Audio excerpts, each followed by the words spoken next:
Good morning mga ka-brothers, and yan, time check at 7.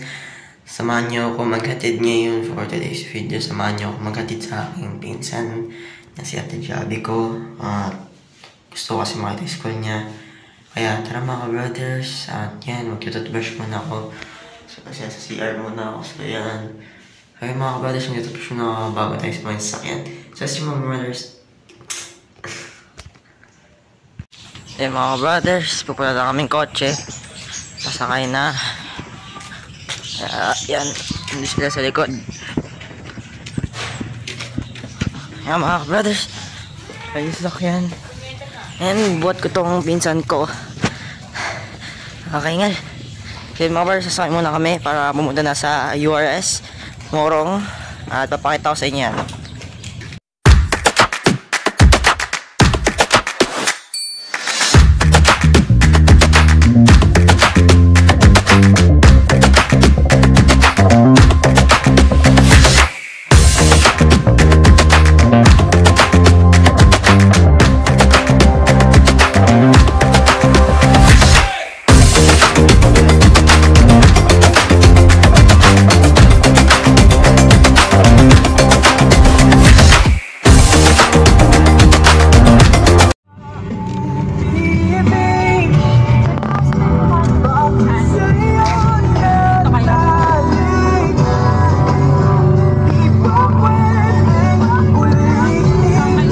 Ng school ni ate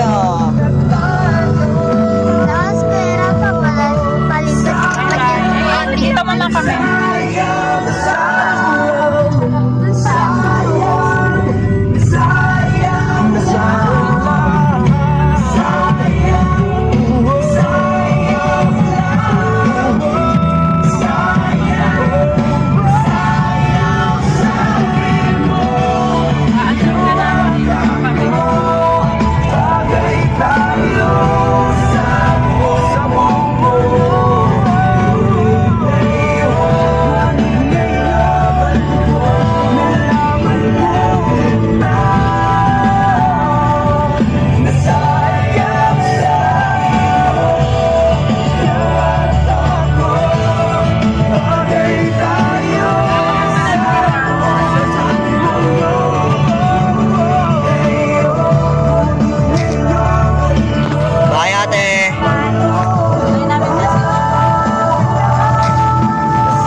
brothers na ako ba natin ko. So, hintay nga namin dalawa pang pinsan. Kaya yan, ito yung school.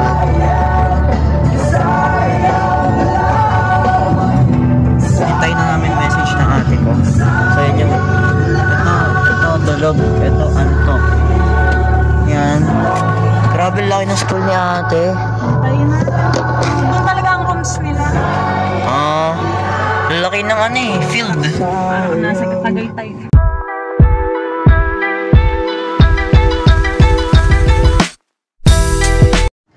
So yan mga brothers, nakauwi na tayo ngayon sa bahay at yung news ko kanina is may problema tayo ngayon. Hindi makakapunta yung dalawang pinsan na si Kuya yan tsaka si Kuya CK dahil wala kaming tutulugan ngayon kasi yung kabilang kwarto ay sira at tapos sa sala naman di kami magkakasya kasi nandun yung tita ko tsaka yung ate ko. So yun mga brothers, bukas na lang daw sila pupunta kasi fiesta rin dito sa Binangonan mga brothers. And mako-collab natin si Brother Denmil ko sa Mark Denmil Bukay Vlogs. Is mag-vlog rin siya bukas. Kasama niya ako mag-vlog. Kasi tiyak na magiging masaya yung fiesta tomorrow. Kasama yung mga pinsan ko tsaka yung iba ko pang classmates kasi in-invite ko sila. So yun lang mga ka-brothers. Yan, ito lang yung ginagawa ko ngayon. Is nag-i-edit na ako ng vlog. Para mabilisan na lang tayo sa pag-i-edit. Medyo matatagalan pa to kasi hindi pa tatapos. So, yun lang mga brothers. Abangan nyo ang aking vlog sa fiesta kasama si Brother Denmil. At dito natapusin yung vlog. Don't forget to like, share, and subscribe. Goodbye mga brothers.